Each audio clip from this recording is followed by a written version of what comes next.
हाँ जी, शुरू करते हैं जी आपां सारे।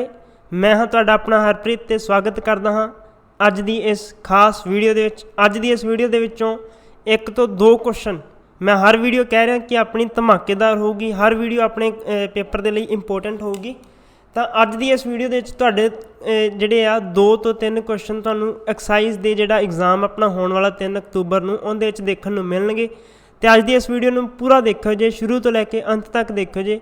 जिन्हें यह पहला वीडियो नहीं देखी हुई, शायद अज दी उस वीडियो तो बाद तुहानूं पेपर दे लिए ही नहीं होर भी अपनी डेली लाइफ दे विच बहुत कुछ सीखण नूं मिलूगा कि अपनी डेली लाइफ दे विच ये भी चीज़ां हुंदियां हैगियां, अपने बैक एंड ते हुंदियां हैगियां जिहड़ियां कि आपां नूं नहीं पता हुंदियां।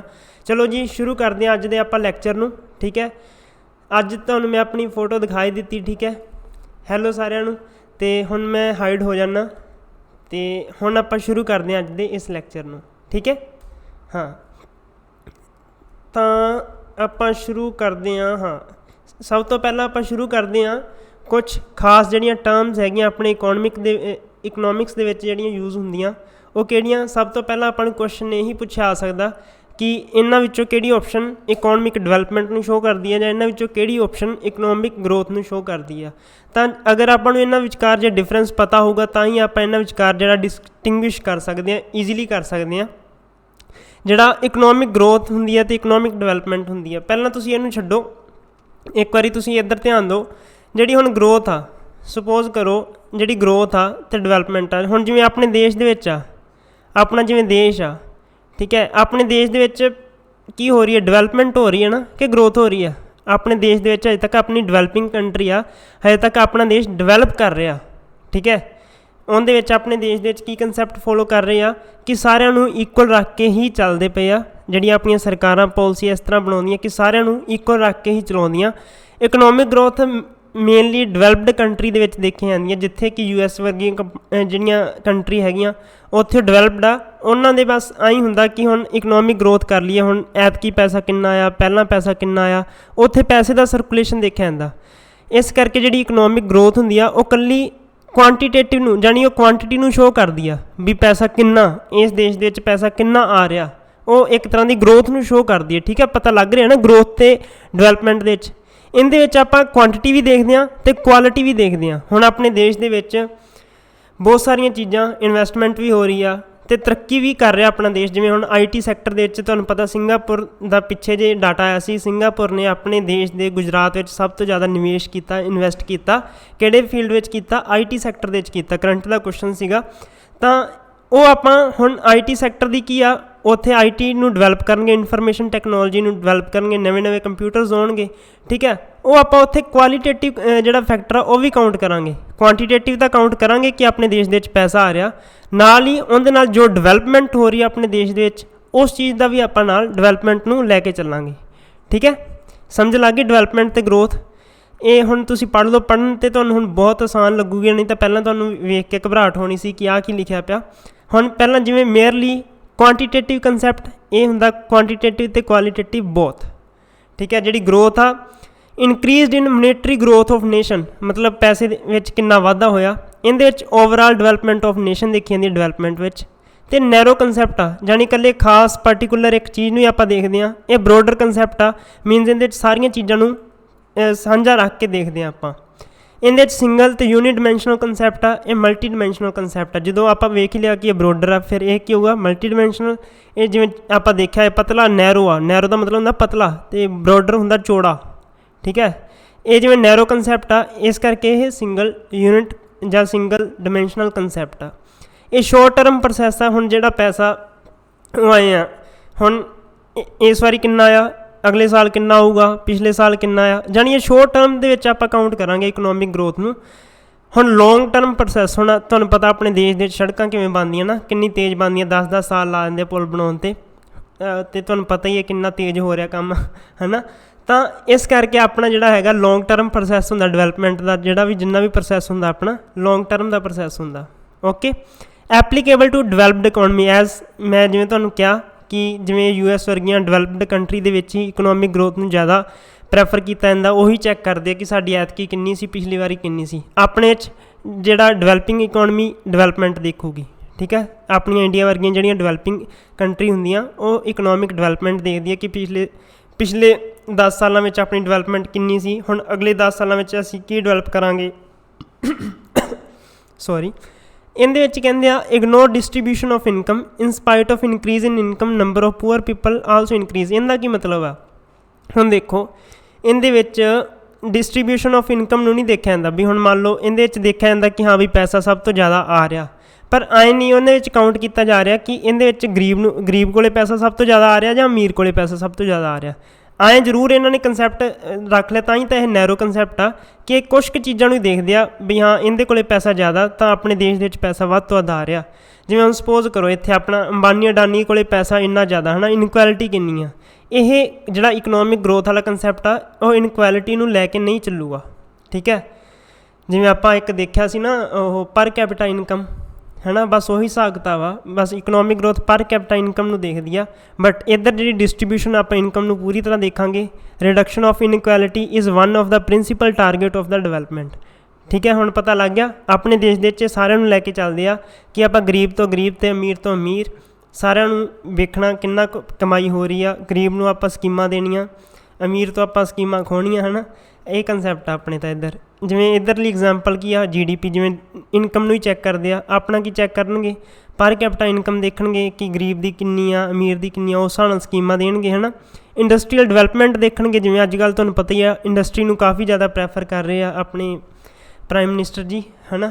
ਤਾਂ ਹਿਊਮਨ ਡਿਵੈਲਪਮੈਂਟ ਇੱਧਰ ਦੇਖੀ ਜਾਂਦੀ ਆ।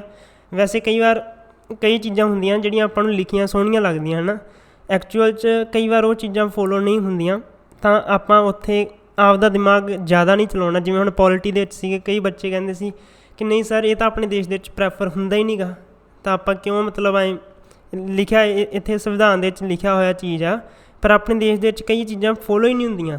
ਲੋਕਾਂ ਨੂੰ ਪਤਾ ਹੀ ਨਹੀਂ ਸੰਵਿਧਾਨ 'ਚ ਕੀ ਹੈ, ਸਰਕਾਰਾਂ ਨੂੰ ਆਪ ਨੂੰ ਨਹੀਂ ਪਤਾ।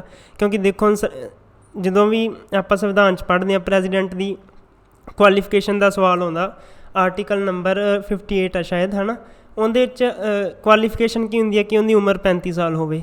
ਲੈ ਇਹ ਕੋਈ ਗੱਲ ਹੁੰਦੀ ਆ? ਕਿਸੇ ਪੜ੍ਹੇ ਲਿਖੇ ਨੂੰ ਆਪਣੇ ਦੇਸ਼ ਦੀ ਕੁੰਜੀ ਫੜਾਉਣੀ ਚਾਹੀਦੀ ਆ, ਨਾ ਕਿ ਅਨਪੜ੍ਹ ਬੰਦਾ ਉਮਰ ਦੇ ਹਿਸਾਬ ਨਾਲ ਲੈ ਕੁਆਲੀਫਿਕੇਸ਼ਨਾਂ ਦੇਖੀ ਜਾਂਦੀਆਂ। ਕਿੱਥੋਂ ਤਰੱਕੀ ਕਰ ਲੂ ਯਾਰ ਆਪਣਾ ਦੇਸ਼ ਹੈ ਨਾ। ਤਾਂ ਉਹਨਾਂ ਨੂੰ ਇਸ ਚੀਜ਼ ਨੂੰ ਆਪਾਂ ਨੂੰ ਸੋਚਣਾ ਚਾਹੀਦਾ ਕਿ ਯਾਰ ਚਲੋ ਆਪਾਂ ਜ਼ਿਆਦਾ ਟਾਈਮ ਨਹੀਂ ਵੇਸਟ ਕਰਨਾ, ਠੀਕ ਹੈ। ਪੇਪਰ ਨੇੜੇ ਆ।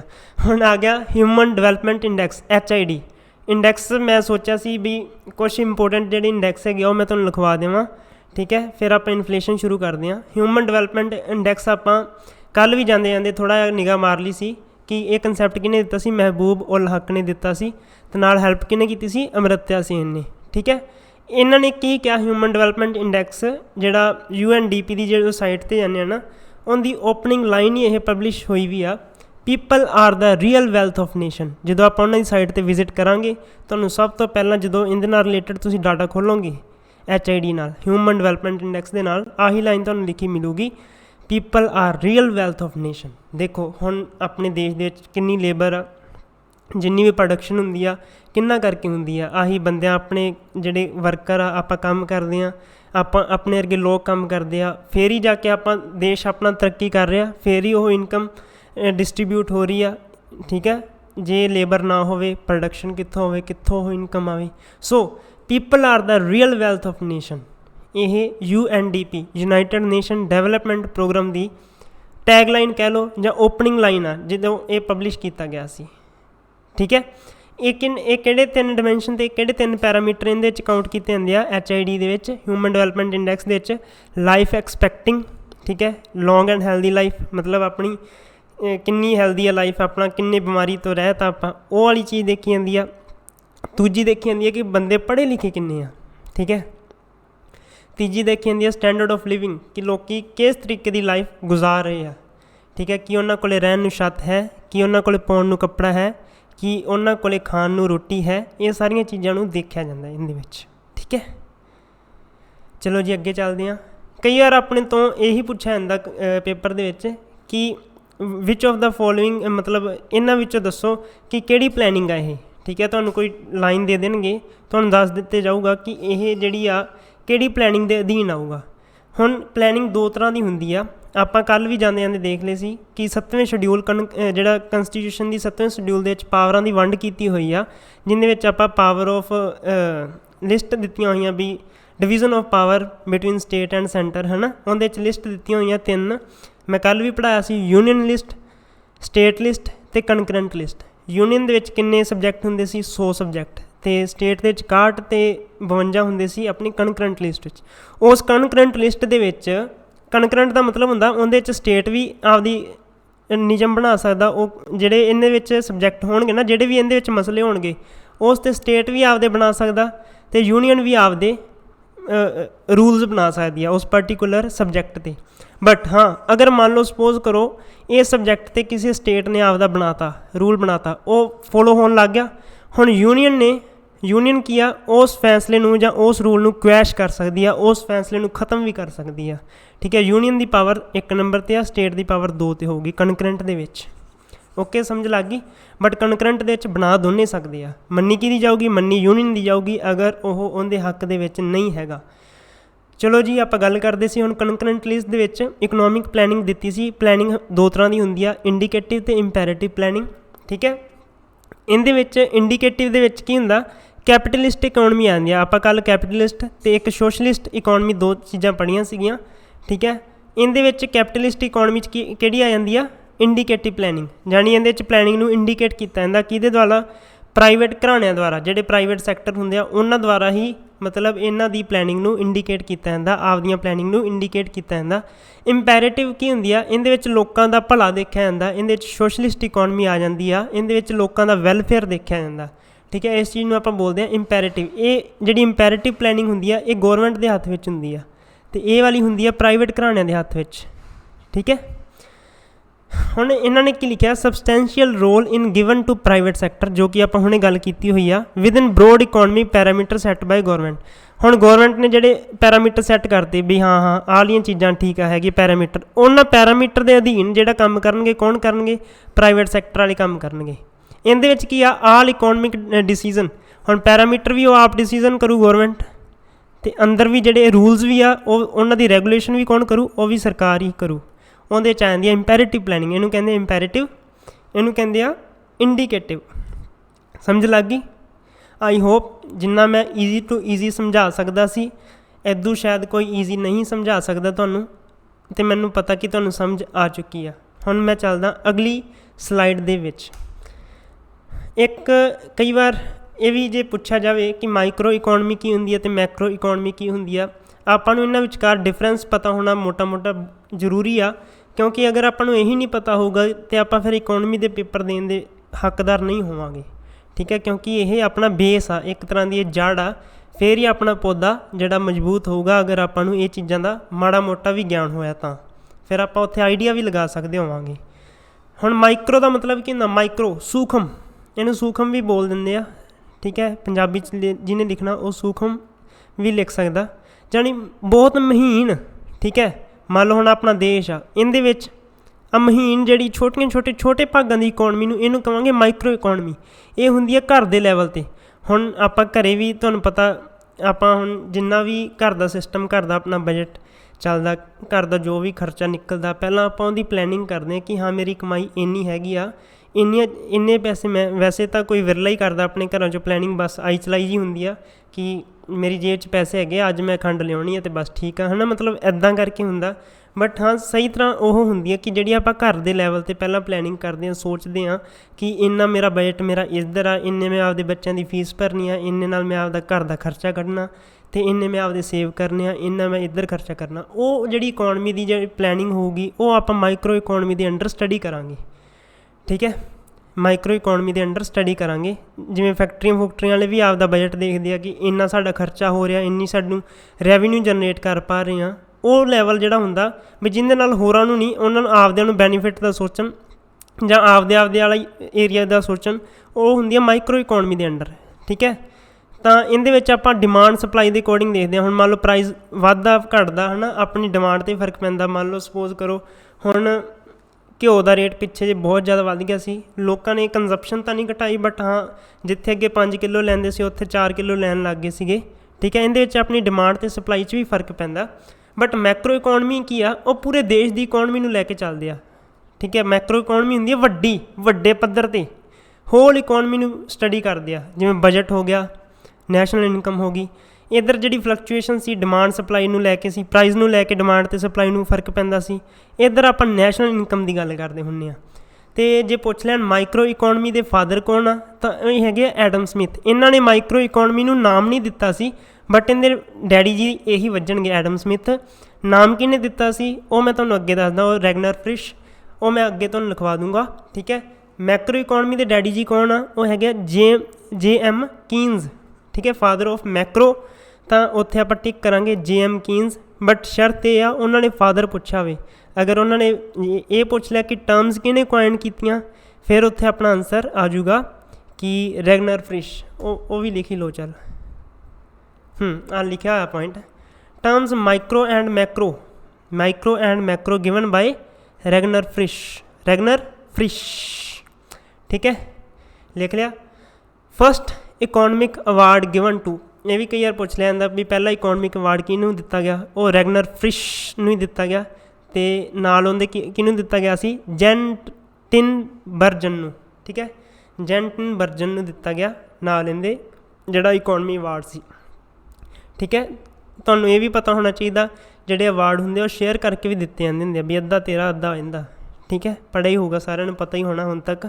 ਜਿਹੜੇ ਕੀਨਜ਼ ਸੀਗੇ, ਕੀਨਜ਼ ਜਿਹੜੇ ਇਕੋਨਮੀ ਜਿਹੜੇ ਅਵਾਰਡ ਸੀ, ਇਹਨਾਂ ਨੇ ਇੱਕ ਬੁੱਕ ਲਿਖੀ ਸੀ, the general theory of employment and interest and money. General theory of employment, interest and money. ਠੀਕ ਹੈ, ਅਤੇ ਇਹਨਾਂ ਨੇ ਇੱਕ ਟਰਮ ਦਿੱਤੀ ਸੀ ਕਾਰਲ ਮੈਕਸ ਨੇ। ਕਾਰਲ ਮੈਕਸ ਆਪਾਂ ਦੇਖਿਆ ਸੀ ਜਿਨ੍ਹਾਂ ਨੇ ਕੁਆਇਨ ਕੀਤੀ ਸੀ ਸੋਸ਼ਲਿਸਟ ਇਕੋਨਮੀ। ਠੀਕ ਹੈ, ਐਡਮ ਸਮਿਥ ਨੇ ਕਿਹੜੀ ਇਕੋਨਮੀ ਦਿੱਤੀ ਸੀ, ਇਹਨਾਂ ਨੇ ਦਿੱਤੀ ਸੀ ਕੈਪੀਟਲ। ਅਤੇ ਕਾਰਲ ਮੈਕਸ ਨੇ ਕੀ ਕਿਹਾ ਸੀ, ਸੋਸ਼ਲਿਸਟ ਇਕੋਨਮੀ ਦਾ ਫੰਡਾ ਇਹਨਾਂ ਨੇ ਦਿੱਤਾ ਸੀ। ਅਤੇ ਕਾਰਲ ਮੈਕਸ ਨੇ ਇੱਕ ਕੰਸੈਪਟ ਦਿੱਤਾ, ਕਹਿੰਦੇ participation of worker in collective bargaining. ਮਤਲਬ ਵਰਕਰਾਂ ਦੀ ਜਿਹੜੀ ਆ ਪਾਰਟੀਸਪੇਸ਼ਨ ਹੋਣੀ ਜ਼ਰੂਰੀ ਆ ਜਦੋਂ ਆਪਾਂ ਇੱਕ ਮਾਰਕੀਟ ਦੇ ਵਿੱਚ ਪੈਰ ਧਰਦੇ ਹਾਂ। ਠੀਕ ਹੈ, ਫਿਰ ਹੀ ਉਹ ਕੰਪੀਟੀਸ਼ਨ ਆਉਂਦਾ, ਫਿਰ ਹੀ ਆਪਾਂ ਆਪਣਾ ਸਹੀ ਡਿਸੀਜ਼ਨ ਲੈ ਪਾਉਂਦੇ ਹਾਂ। ਮੋਨੋਪੋਲੀ ਨੂੰ ਖ਼ਤਮ ਕਰਨਾ ਕਾਰਲ ਮੈਕਸ ਦਾ ਇੱਕ ਉਹ ਸੀਗਾ, ਕੀ ਸੀਗਾ, ਇੱਕ ਮੇਨ ਓਬਜੈਕਟਿਵ ਸੀ, ਇੱਕ ਮੇਨ ਮੋਟਿਵ ਸੀਗਾ ਵੀ ਕਿਸੇ ਇੱਕ ਪਾਰਟੀਕੂਲਰ ਬੰਦੇ ਦੇ ਹੱਥ ਵਿੱਚ ਨਾ ਸਾਰੀ ਇਨਕਮ ਚਲੀ ਜਾਏ, ਸਾਰਿਆਂ ਨੂੰ ਬਰਾਬਰ ਵੰਡ ਕੇ ਆਵੇ। ਠੀਕ ਹੈ, ਤਾਂ ਕਿ ਕੰਪੀਟੀਸ਼ਨ ਹੋਣਾ ਆਪਣੀ ਮਾਰਕੀਟ ਵਾਸਤੇ ਬਹੁਤ ਜ਼ਰੂਰੀ ਆ। ਕੁਛ ਕੁ ਹੋਰ ਇੰਪੋਰਟੈਂਟ ਟਰਮ ਲਿਖ ਲਓ, ਫਿਰ ਆਪਾਂ ਵੱਧਦੇ ਹਾਂ ਆਪਣੀ ਇਨਫਲੇਸ਼ਨ ਦੇ ਵੱਲ। 1 ਮਿੰਟ ਮੈਂ ਚਾਰਜਿੰਗ 'ਤੇ ਲਗਾ ਲਾਂ ਆਪਣੇ ਲੈਪਟੋਪ ਨੂੰ। ਹਾਂਜੀ, ਕਈ ਵਾਰ ਆਪਣੇ ਤੋਂ ਨਾ ਪੁੱਛ ਲਿਆ ਜਾਂਦਾ ਕਿ ਕਲੋਜ਼ਡ ਇਕੋਨਮੀ ਕਿਹਨੂੰ ਕਹਿੰਦੇ ਆ, ਓਪਨ ਇਕੋਨਮੀ ਕਿਹਨੂੰ ਕਹਿੰਦੇ ਆ। ਹੁਣ ਦੇਖੋ, ਜਿਹੜੇ ਆਪਣੇ ਜਿਵੇਂ ਆਹ ਦੇਸ਼ ਆਪਣਾ ਸਪੋਜ਼ ਕਰੋ, ਇਹਦੇ ਵਿੱਚ ਆਪਾਂ ਇੰਪੋਰਟ ਵੀ ਕਰ ਰਹੇ ਹਾਂ, ਐਕਸਪੋਰਟ ਵੀ ਕਰ ਰਹੇ ਹਾਂ, ਐਕਸਪੋਰਟ ਵੀ ਕਰ ਰਹੇ ਹਾਂ। ਜਦੋਂ ਐਕਸਪੋਰਟ ਅਤੇ ਇੰਪੋਰਟ ਨੂੰ ਲੱਗ ਜੇ ਲੋਕ, ਇਹ ਬੰਦ ਹੋ ਜੇ ਅਤੇ ਆਪਣੀ ਬਾਊਂਡਰੀ ਦੇ ਵਿੱਚ ਹੀ ਪ੍ਰੋਡਕਸ਼ਨ ਹੋਵੇ, ਕੋਈ ਆਪਾਂ ਬਾਹਰ ਨਾ ਭੇਜੀਏ, ਕੋਈ ਆਪਾਂ ਅੰਦਰ ਨਾ ਮੰਗਾਈਏ। ਠੀਕ ਹੈ, ਇੱਕ ਸਪੋਜ਼ ਕਰੋ ਲੇਅਰ ਲੱਗ ਗਈ, ਹੁਣ ਆ ਅੰਦਰ ਨਹੀਂ ਆ ਸਕਦੇ, ਆਪਣੇ ਵਾਲੇ ਬਾਹਰ ਨਹੀਂ ਜਾ ਸਕਦੇ, ਇੰਪੋਰਟ ਐਕਸਪੋਰਟ ਦੇ ਸਮਾਨ ਕਹਿ ਰਹੇ ਹਾਂ। ਤਾਂ ਉਸ ਟਾਈਪ ਦੀ ਇਕੋਨਮੀ ਨੂੰ ਆਪਾਂ ਕੀ ਕਹਾਂਗੇ, ਉਸ ਟਾਈਪ ਦੀ ਇਕੋਨਮੀ ਨੂੰ ਕਹਾਂਗੇ ਕਲੋਜ਼ਡ ਇਕੋਨਮੀ। ਇੰਪੋਰਟ ਐਕਸਪੋਰਟ ਕੀ ਹੁੰਦਾ, ਇੱਥੇ ਜ਼ੀਰੋ ਹੁੰਦਾ। ਹੁਣ ਓਪਨ ਇਕੋਨਮੀ ਦੀ ਗੱਲ ਕਰੀਏ, ਇੱਥੇ ਇੰਪੋਰਟ ਐਕਸਪੋਰਟ ਚਾਲੂ ਹੁੰਦਾ। ਠੀਕ ਹੈ, ਇਹ ਜਿਹੜੀ ਆ ਇੰਪੋਰਟ ਵੀ ਚੱਲੂਗਾ, ਐਕਸਪੋਰਟ ਵੀ ਚੱਲੂ। ਇਹ ਕਿਹੜੀ ਇਕੋਨਮੀ ਹੋਊਗੀ, ਓਪਨ ਇਕੋਨਮੀ। ਹੁਣ ਤੁਸੀਂ ਇਹ ਵੀ ਪੜ੍ਹਿਆ ਹੋਣਾ, ਜਦੋਂ ਆਪਣਾ 7ਵਾਂ ਕਿ 8ਵਾਂ ਮੇਰੇ ਖਿਆਲ 'ਚ ਇੱਕ ਜਿਹੜੀ ਆਪਣੀ ਪਲੈਨਿੰਗ ਜਿਹੜਾ ਚੱਲਦੀ ਹੁੰਦੀ ਸੀ 5 ਈਅਰ ਪਲੈਨਿੰਗ, 7ਵੀਂ ਕਿ ਮੇਰੇ ਖਿਆਲ 8ਵੀਂ 5 ਈਅਰ ਪਲੈਨਿੰਗ ਦੇ ਵਿੱਚ ਜਦੋਂ ਰਾਜੀਵ ਗਾਂਧੀ ਜੀ ਆਏ ਸੀਗੇ, ਅਤੇ ਉਹਨਾਂ ਨਾਲ ਜਿਹੜੇ ਮਹਾਤਮਾ ਗਾਂਧੀ ਆ, ਉਹਨਾਂ ਨੇ ਸ਼ਾਇਦ ਰਲ ਕੇ ਉਹ ਕੀਤਾ ਸੀਗਾ, LPG ਸਕੀਮ ਚਲਾਈ ਸੀ। ਠੀਕ ਹੈ, ਲਿਬਰਲਾਈਜੇਸ਼ਨ, ਪ੍ਰਾਈਵੇਟਾਈਜੇਸ਼ਨ ਅਤੇ ਗਲੋਬਲਾਈਜੇਸ਼ਨ। ਮੈਂ ਤੁਹਾਨੂੰ ਇਹ ਬੈਂਕ ਦੀ ਵੀਡੀਓ ਦੇ ਵਿੱਚ ਸਮਝਾਇਆ ਵੀ ਸੀਗਾ ਕੀ ਹੁੰਦੀਆਂ ਇਹ ਚੀਜ਼ਾਂ। ਉਦੋਂ ਓਪਨ ਇਕੋਨਮੀ ਦਾ ਫੰਡਾ ਆਇਆ ਸੀ ਉਹਨਾਂ ਦਿਨਾਂ ਵਿੱਚ।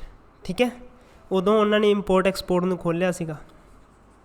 ਓਕੇ, ਹੁਣ ਬਾਈਬਲ ਆਫ ਸੋਸ਼ਲਿਜ਼ਮ ਕਿਹਨੂੰ ਕਿਹਾ ਜਾਂਦਾ, ਬਾਈਬਲ ਆਫ ਸੋਸ਼ਲਿਜ਼ਮ ਇੱਕ ਬੁੱਕ ਸੀਗੀ, ਦਾਸ ਕੈਪੀਟਲ ਆਪਾਂ ਪੜ੍ਹੀ ਸੀ, ਕਿਹਨੇ ਲਿਖੀ ਸੀ, ਕਾਰਲ ਮੈਕਸ ਨੇ।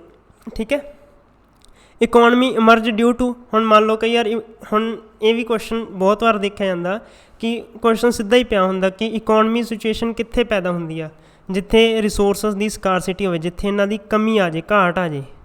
ਠੀਕ ਹੈ, ਸਕਾਰਸਿਟੀ ਆਫ ਰਿਸੋਰਸਿਸ ਇਹਦਾ ਆਨਸਰ ਆਊਗਾ। ਐਕਸਟਰਨਲਿਟੀ ਰੈਫਰਸ ਟੂ ਪੋਜ਼ੀਟਿਵ ਔਰ ਨੈਗੇਟਿਵ ਕੌਨਸੀਕੁਐਂਸ ਆਫ ਐਨ ਇਕੋਨਮਿਕ ਐਕਟੀਵਿਟੀ। ਹੁਣ ਜਿਵੇਂ ਆਹ ਦੇਖੋ, ਆਹ ਚਿਮਨੀ ਆ, ਜਿਵੇਂ ਸਪੋਜ਼ ਕਰੋ ਭੱਠਾ, ਠੀਕ ਹੈ, ਇੱਟਾਂ ਵਾਲਾ ਭੱਠਾ, ਇਹਦੇ ਵਿੱਚੋਂ ਕੀ ਆ ਧੂੰਆਂ ਨਿਕਲਦਾ ਪਿਆ। ਧੂੰਆਂ ਕੀ ਆਪਣੇ ਇਨਵਾਇਰਮੈਂਟ ਵਾਸਤੇ ਕੀ ਇੰਪੈਕਟ ਪਾਉਂਦਾ, ਨੈਗੇਟਿਵ ਇੰਪੈਕਟ, ਜਾਣੀ ਬੁਰਾ ਪ੍ਰਭਾਵ ਪੈਂਦਾ। ਠੀਕ ਹੈ, ਇਹ ਕੀ ਆ, ਇਹ ਜਿਹੜਾ ਧੂੰਆਂ ਕੀ ਆ ਐਕਸਟਰਨਲਿਟੀਜ਼ ਆ ਇਹਦੀ। ਠੀਕ ਹੈ, ਇਹ ਕੀ ਆਪਣੇ 'ਤੇ ਬੁਰਾ ਪ੍ਰਭਾਵ ਪਾਉਂਦੀ ਹੈ, ਇਸ ਕਰਕੇ ਨੈਗੇਟਿਵ ਇਫੈਕਟ ਹੀ ਜ਼ਿਆਦਾ ਪੈਂਦਾ ਹੁੰਦਾ। ਪੋਜ਼ੀਟਿਵ ਤਾਂ ਦੇਖੋ, ਹੁਣ ਮੰਨ ਲਓ ਐਂ ਤਾਂ ਹੈ ਨਹੀਂ ਕੋਈ ਚਿਮਨੀ ਜਿਹੜੀ ਆ ਆਕਸੀਜਨ ਛੱਡੂਗੀ, ਹੁਣ ਆਹ ਤਾਂ ਹੈ ਨਹੀਂ ਵੀ ਆਹ ਆਕਸੀਜਨ ਛੱਡੀ ਜਾਂਦੀ ਆ, ਕੀ ਐਂ ਹੈਗਾ ਉਹ, ਫਿਰ ਉਹ ਚੀਜ਼ ਨੂੰ ਕਹਾਂਗੇ ਪੋਜ਼ੀਟਿਵ ਇੰਪੈਕਟ। ਹੋਣਗੀਆਂ ਕੋਈ ਹੋਰ ਚੀਜ਼ਾਂ ਦੀ ਐਗਜ਼ਾਮਪਲ ਹੋਊਗੀ, ਜਿਵੇਂ ਸਪੋਜ਼ ਕਰੋ ਕੋਈ ਦਰਖਤ ਲਾ ਲਏ ਕਿਸੇ ਨੇ ਬਹੁਤ ਸਾਰੇ, ਉਹ ਕੀ ਆਕਸੀਜਨ ਦੇ ਰਿਹਾ, ਉਹ ਕੀ ਆ ਉਹਦੀ ਜਿਹੜੀ ਐਕਸਟਰਨਲਿਟੀਜ਼ ਹੋਊਗੀ ਉਹ ਕੀ ਹੋਊਗੀ, ਪੋਜ਼ੀਟਿਵ ਹੋਊਗੀ। ਠੀਕ ਹੈ, ਐਕਸਟਰਨਲਿਟੀ ਦੇ ਮਤਲਬ ਹੁੰਦਾ ਵੀ ਕੀ ਨਿਕਲ ਰਿਹਾ ਅਤੇ ਉਹਦਾ ਇੰਪੈਕਟ ਕੀ ਪੈ ਰਿਹਾ ਆਪਾਂ ਨੂੰ।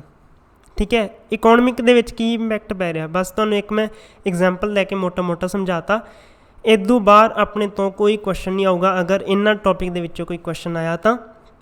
ਠੀਕ ਹੈ, ਹੁਣ ਆਪਾਂ ਪੜ੍ਹਦੇ ਹਾਂ ਇਨਫਲੇਸ਼ਨ, ਮਹਿੰਗਾਈ। ਬਹੁਤ ਇੰਪੋਰਟੈਂਟ ਟੌਪਿਕ ਆ।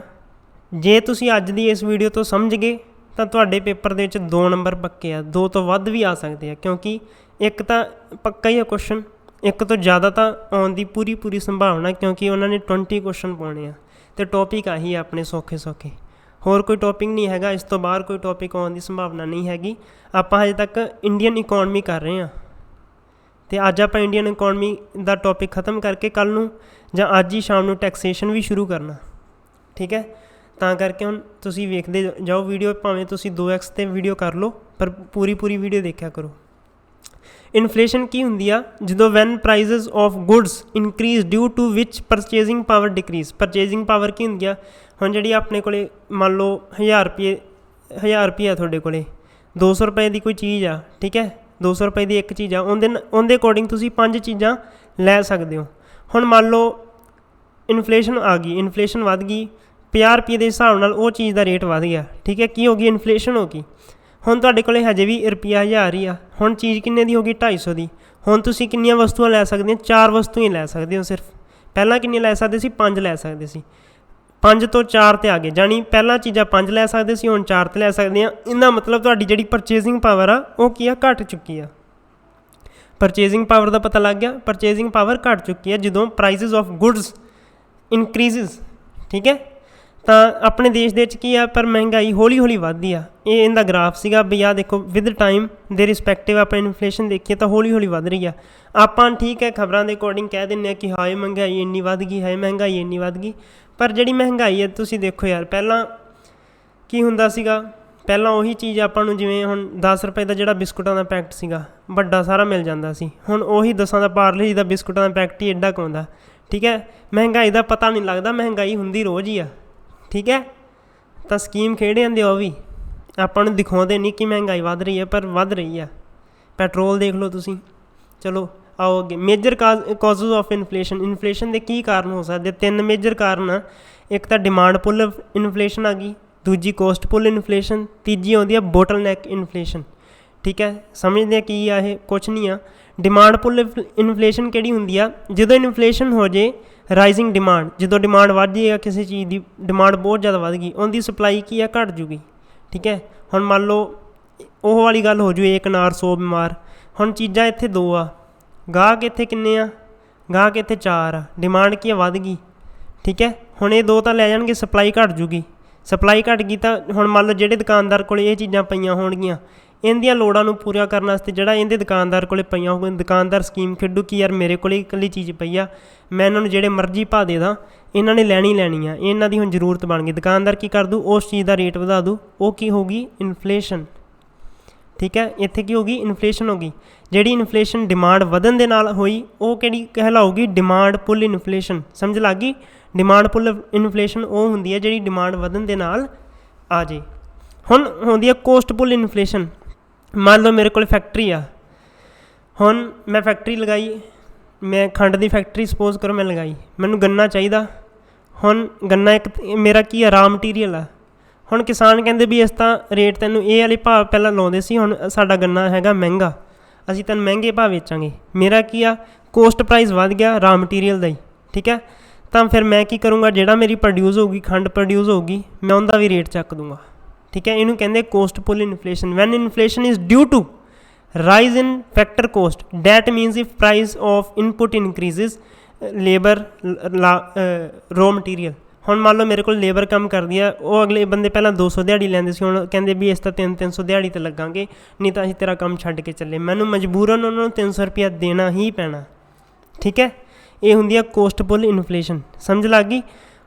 ਇੱਕ ਹੁੰਦੀ ਆ ਬੋਟਲ ਨੈਕ ਇਨਫਲੇਸ਼ਨ। ਆਹ ਦੇਖੋ ਹੁਣ ਜਿਵੇਂ ਬੋਟਲ ਆ, ਠੀਕ ਹੈ, ਆਹ ਦੇਖੋ ਬੋਟਲ, ਜਿਵੇਂ ਮੇਰੇ ਕੋਲ ਬੋਟਲ ਆ, ਆਹ ਬੋਟਲ ਦਾ ਨੈਕ ਆ, ਇਹ ਬੋਟਲ ਦੀ ਧੌਣ ਆ। ਹੁਣ ਮੈਂ ਇਹਨੂੰ ਬੋਟਲ ਨੂੰ ਪੂਰੀ ਤਰ੍ਹਾਂ ਘੁੱਟ ਲਿਆ, ਬੋਟਲ ਨੂੰ ਮੈਂ ਚੰਗੀ ਤਰ੍ਹਾਂ ਘੁੱਟ ਲਿਆ। ਹੁਣ ਮੈਂ ਬੋਤਲ ਨੂੰ ਮੰਨ ਲਓ ਹੁਣ ਟੇਢਾ ਵੀ ਕਰੂੰਗਾ, ਸਪੋਜ਼ ਕਰੋ ਮੈਂ ਟੇਢਾ ਕੀਤਾ, ਬੋਤਲ ਦੇ ਅੱਗੇ ਮੈਂ ਅੰਗੂਠਾ ਵੀ ਲਾ ਲਿਆ, ਇੱਥੇ ਧੌਣ ਨੱਪਤੀ ਬੋਤਲ ਦੀ, ਮੈਂ ਆਹ ਅੰਗੂਠਾ ਲਾ ਲਿਆ ਅਤੇ ਹਾਂ ਮੈਂ ਇਹਨੂੰ ਟੇਢਾ ਕਰਤਾ। ਅਤੇ ਇਹਦੇ ਵਿੱਚ ਮੰਨ ਲਓ ਮੇਰੇ ਕੋਲ ਦੁੱਧ ਕਹਿ ਲਓ ਜਾਂ ਸੋਡਾ ਸੀਗਾ, ਠੀਕ ਹੈ, ਸੋਡਾ ਸੀਗਾ। ਹੁਣ ਕੀ ਉਹ ਸੋਡਾ ਬਾਹਰ ਆਊਗਾ? ਕੀ ਉਹ ਸੋਡਾ ਬਾਹਰ ਆਊਗਾ? ਨਹੀਂ ਨਾ, ਉਹ ਸੋਡਾ ਨਹੀਂ ਬਾਹਰ ਆਊਗਾ। ਕਿਉਂ? ਕਿਉਂਕਿ ਮੈਂ ਉਹਦਾ ਜਿਹੜਾ ਧੌਣ ਉਹਦੀ ਮੈਂ ਘੁੱਟ ਲਈ। ਇਹਦਾ ਮਤਲਬ ਇਹ ਆ, ਇਹ ਇਨਫਲੇਸ਼ਨ, ਇਹ ਮੇਰਾ ਐਗਜ਼ਾਮਪਲ ਦੇਣ ਦਾ ਮਤਲਬ ਇਹ ਸੀਗਾ, ਜਦੋਂ ਉਹ ਸਪਲਾਈ ਨੂੰ ਘੱਟ ਕਰ ਲੈਣ।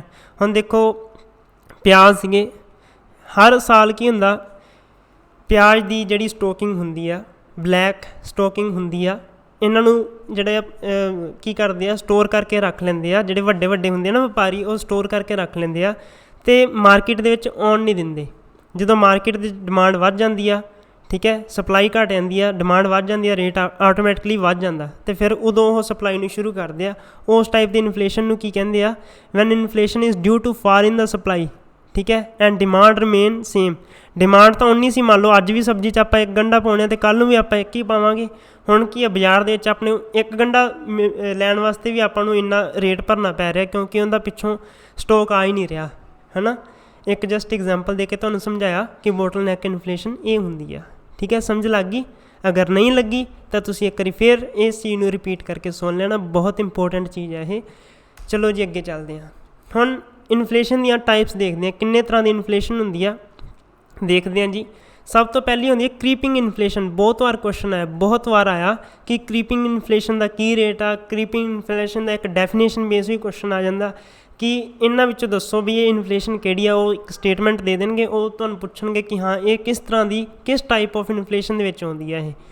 ਤਾਂ ਪੜ੍ਹਦੇ ਹਾਂ ਜੀ ਆਪਾਂ। Van inflation exist in very low rate. ਮੰਨ ਲਓ ਹੁਣ ਠੀਕ ਹੈ, ਕੋਈ ਚੀਜ਼ ਦਾ ਰੇਟ ਅੱਜ 10 ਆ, ਕੱਲ੍ਹ ਨੂੰ ਉਹਦਾ ਚੀਜ਼ ਦਾ ਰੇਟ ਹੋ ਗਿਆ 10.5, 10.5 ਦੀ ਹੋ ਗਈ, ਜਿਹੜੀ ਇਹ ਬਹੁਤ ਲੋ ਰੇਟ ਦੇ ਵਿੱਚ ਇਹ ਇਨਫਲੇਸ਼ਨ ਆਈ। ਹੁਣ ਜਿਵੇਂ ਆਪਾਂ ਅਕਸਰ ਹੀ ਦੇਖਦੇ ਹਾਂ, ਪਹਿਲਾਂ ਪੈਟਰੋਲ ਦਾ ਰੇਟ ਸੀਗਾ ਜਿਵੇਂ 97 ਰੁਪਏ ਕੁਛ ਕੁ ਪੈਸੇ ਸੀ, ਫਿਰ ਵਧਾ ਕੇ 97 ਰੁਪਏ 45 ਪੈਸੇ, ਐਂ ਕਰਕੇ ਹੌਲੀ ਹੌਲੀ ਜਿਹੜਾ ਨਾ ਪਤਾ ਜਿਹਾ ਲੱਗੇ, ਹੈ ਨਾ, ਉਸ ਚੀਜ਼ ਨੂੰ ਕਹਿੰਦੇ ਕ੍ਰੀਪਿੰਗ ਇਨਫਲੇਸ਼ਨ। ਅੱਜ 102, 103 ਐਂ ਕਰਕੇ ਰੇਟ ਹੋ ਚੁੱਕਿਆ ਪੈਟਰੋਲ ਦਾ ਹੀ, ਉਸ ਚੀਜ਼ ਨੂੰ ਕਹਿੰਦੇ ਕ੍ਰੀਪਿੰਗ ਇਨਫਲੇਸ਼ਨ। ਜਿਹੜੇ ਰੇਟ ਵਧਣ ਦਾ ਆਪਾਂ ਨੂੰ ਨਹੀਂ ਪਤਾ ਲੱਗਦਾ, ਬਟ ਉਹ ਵਧਾਉਂਦੇ ਜ਼ਰੂਰ ਆ।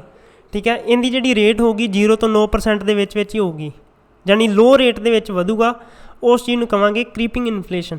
ਠੀਕ ਹੈ, when inflation exist in very low rate often considered as mild form of inflation. Question ਕਿਵੇਂ ਵੀ ਪੁੱਛਿਆ ਜਾ ਸਕਦਾ ਕਿ ਮਾਈਲਡ ਫੋਰਮ ਆਫ ਇਨਫਲੇਸ਼ਨ ਕਿਹੜੀ ਹੁੰਦੀ ਆ, ਤੁਸੀਂ ਉੱਥੇ ਟਿਕ ਕਰ ਦੇਣਾ ਕ੍ਰੀਪਿੰਗ ਇਨਫਲੇਸ਼ਨ। ਜਾਂ ਇਹ ਵੀ ਪੁੱਛਿਆ ਜਾ ਸਕਦਾ ਕਿ ਉਹਦੀ ਰੇਟ ਕਿੰਨੀ ਹੁੰਦੀ ਆ। ਰੇਟ ਆਪਾਂ ਯਾਦ ਰੱਖਣੀ ਹੈ 0 ਤੋਂ 9%। ਉੱਥੇ ਪੇਪਰ 'ਚ 0 ਤੋਂ 4 ਵੀ ਲਿਖਿਆ ਸਕਦਾ, 0 ਤੋਂ 5, ਐਂ ਕਰਕੇ 0 ਤੋਂ 9 ਤੱਕ ਜਿਹੜੀ ਤੁਹਾਨੂੰ ਮਿਲ ਜੇ। ਮੰਨ ਲਓ ਹੁਣ ਤੁਹਾਨੂੰ ਆਏ ਦਿੱਤਾ ਵੀ 4 ਤੋਂ 9 ਤੱਕ ਕਿਹੜੀ ਹੋਊਗੀ, ਤਾਂ ਤੁਸੀਂ ਕ੍ਰੀਪਿੰਗ ਹੀ ਟਿਕ ਕਰਨੀ ਆ। ਉੱਥੇ ਕਿਵੇਂ ਵੀ ਪੁੱਛ ਸਕਦੇ, 0 ਤੋਂ 9 ਦੇ ਵਿੱਚ ਜਿਹੜੀ ਵੈਲਿਊ ਦੇਤੀ ਕ੍ਰੀਪਿੰਗ ਇਨਫਲੇਸ਼ਨ, ਬਸ। ਫਿਰ ਆਉਂਦੀ ਹੈ ਗੈਲੋਪਿੰਗ ਇਨਫਲੇਸ਼ਨ। ਗੈਲੋਪਿੰਗ ਇਨਫਲੇਸ਼ਨ ਕੀ ਹੁੰਦੀ ਆ? ਜਦੋਂ ਇਨਫਲੇਸ਼ਨ ਰੇਟ ਲਾਰਜ ਹੋ ਜੇ। ਮੰਨ ਲਓ ਹੁਣ ਕਿਸੇ ਚੀਜ਼ ਦਾ ਰੇਟ, ਉਹ ਮੰਨ ਲਓ ਪਹਿਲਾਂ 100 ਰੁਪਈਆ ਸੀ, ਉਹਦਾ ਰੇਟ ਅਗਰ 120 ਰੁਪਏ ਤੋਂ ਲੈ ਕੇ 10,000 ਤੱਕ ਹੋ ਜੇ, 100 ਰੁਪਏ ਦੀ ਚੀਜ਼ ਦਾ ਰੇਟ ਹੀ ਉਹਦਾ 120 ਤੋਂ ਲੈ ਕੇ 10,000 ਤੱਕ ਹੋ ਜੇ, ਉਹ ਹੁੰਦੀ ਹੈ ਗੈਲੋਪਿੰਗ ਇਨਫਲੇਸ਼ਨ। ਗੈਲੋਪਿੰਗ ਇਨਫਲੇਸ਼ਨ, ਠੀਕ ਹੈ। When inflation is large and accelerating in this rate of inflation is 20 ਤੋਂ 1000%, 20 to 1000% of inflation rate considered as galloping inflation. Okay, clear about it. ਚਲੋ ਅੱਗੇ ਚੱਲਦੇ ਹਾਂ। ਫਿਰ ਆਉਂਦੀ ਆ ਹਾਈਪਰ ਇਨਫਲੇਸ਼ਨ। ਇਹ ਤਾਂ ਉਹਦਾ ਵੀ ਪਾਪਾ ਕਹਿ ਲਓ ਤੁਸੀਂ, ਉਹਦਾ ਵੀ ਡੈਡੀ ਆ ਇਹ ਗੈਲੋਪਿੰਗ ਦਾ। ਇਹਦੇ ਵਿੱਚ ਜੇ ਇਨਫਲੇਸ਼ਨ ਰੇਟ 1000 ਤੋਂ ਵੀ ਉੱਪਰ ਚਲਾਈ ਜਾਵੇ, 1000% ਤੋਂ ਵੀ ਉੱਪਰ ਇਹ ਇਨਫਲੇਸ਼ਨ ਹੋ ਜੇ, ਤਾਂ ਉਸ ਚੀਜ਼ ਨੂੰ ਕਹਿੰਦੇ ਹਾਈਪਰ ਇਨਫਲੇਸ਼ਨ। ਇਹ ਵਾਲੀ ਜਿਹੜੀ ਆਈ ਹੋਈ ਆ, ਇਹ ਵਾਲੀ ਸਿਚੁਏਸ਼ਨ ਇੱਕ ਕੰਟਰੀ ਸੀ, ਮੈਂ ਸ਼ਾਇਦ ਨਾਮ ਭੁੱਲ ਗਿਆ, ਉਹਦੇ ਵਿੱਚ ਆਈ ਹੋਈ ਆ। ਬ੍ਰੈਡ ਦਾ ਪੈਕਟ 1.5 ਲੱਖ ਰੁਪਏ ਦਾ ਵਿਕਿਆ। ਹਿਸਾਬ ਲਾ ਲਓ, ਜਿਹੜਾ 30 ਰੁਪਏ ਦਾ ਜਿਹੜਾ ਬ੍ਰੈਡ ਦਾ ਪੈਕਟ ਨਹੀਂ ਹੁੰਦਾ, ਇੱਕ ਬ੍ਰੈਡ ਨੋਰਮਲ ਬ੍ਰੈਡ, ਉਹਦੇ ਪੈਕਟ ਤੁਸੀਂ ਯਕੀਨ ਨਹੀਂ ਮੰਨਣਾ, 1.5 ਲੱਖ ਰੁਪਏ ਦਾ ਇਹ ਪੈਕਟ ਵਿਕਿਆ ਉਸ ਦੇਸ਼ ਦੇ ਵਿੱਚ। ਠੀਕ ਹੈ, ਭਾਵੇਂ ਸਰਚ ਕਰ ਲਓ ਜੀ ਉਹਦਾ, ਇਹ ਮੈਂ ਸੱਚ ਕਹਿ ਰਿਹਾ, ਇਹ ਮੈਂ ਆਪ ਖੁਦ ਅੱਖੀਂ ਪੜ੍ਹੀ ਸੀ ਖਬਰ ਇਹ। ਠੀਕ ਹੈ, ਇਹ ਹਾਲ ਹੋ ਗਿਆ ਸੀਗਾ।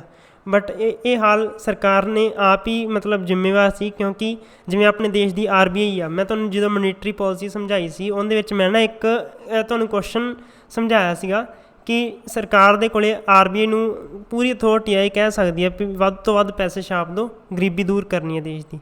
ਪਰ ਜਿੰਨੇ ਉਹ ਪੈਸੇ ਵੱਧ ਛਾਪਣਗੇ ਆਪਣੇ ਦੇਸ਼ ਦੀ ਮੋਨੀਟਰੀ ਵੈਲਿਊ ਕੀ ਆ, ਡਾਊਨ ਹੋ ਜੂ, ਪੈਸੇ ਦੀ ਵੈਲਿਊ ਘੱਟ ਜੂਗੀ, ਤਾਂ ਲੋਕਾਂ ਦੀ ਡਿਮਾਂਡ ਵੱਧ ਜੂਗੀ। ਹੁਣ ਮੈਂ ਤੁਹਾਨੂੰ ਉੱਥੇ ਬਹੁਤ ਵਧੀਆ ਐਗਜ਼ਾਮਪਲਾਂ ਦੇ ਕੇ ਸਮਝਾਈਆਂ ਸੀ, ਬਸ ਉਹੀ ਹਾਲ ਹੋਇਆ ਸੀ ਉਸ ਦੇਸ਼ ਦੇ ਵਿੱਚ ਵੀ, ਅਤੇ ਹਾਈਪਰ ਇਨਫਲੇਸ਼ਨ ਹੋ ਗਈ ਸੀ। ਠੀਕ ਹੈ, ਜਿੰਨੇ ਮੇਰੀਆਂ ਉਹ ਵਾਲੀਆਂ ਵੀਡੀਓ ਲਾਈਆਂ ਚੰਗੀ ਤਰ੍ਹਾਂ, ਉਹਨੂੰ ਸ਼ਾਇਦ ਅੱਜ ਇਸ ਕੰਸੈਪਟ ਦੇ ਵਿੱਚ ਕੋਈ ਦਿੱਕਤ ਨਹੀਂ ਆਈ ਹੋਊਗੀ, ਉਹ ਸਗੋਂ ਖੁਸ਼ੀ ਨਾਲ ਨੱਚੀ ਜਾਂਦਾ ਹੋਊਗਾ ਕਿ ਹਾਂ ਯਾਰ ਉਹੀ ਸੀ ਹੈ ਨਾ। ਫਿਰ ਹੁੰਦੀ ਹੈ ਸ਼ਰਿੰਕਫਲੇਸ਼ਨ।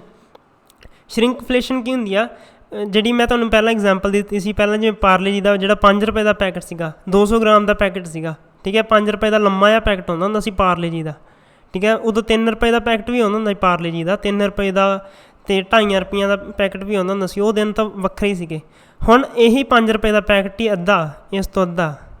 ਠੀਕ ਹੈ, ਅੱਜ ਉਹੀ ਜਿਹੜਾ ਪੈਕਟ ਹੈ 100 ਗ੍ਰਾਮ ਦਾ ਤੁਹਾਨੂੰ ਮਿਲੂਗਾ। ਅੱਜ ਤੋਂ ਤੁਸੀਂ 10 ਕੁ ਸਾਲ ਪਹਿਲਾਂ ਦੇਖ ਲਓ, ਦੇਖਿਆ ਹੋਊਗਾ ਉਹੀ ਪੈਕਟ 200 ਗ੍ਰਾਮ ਦਾ ਸੀ।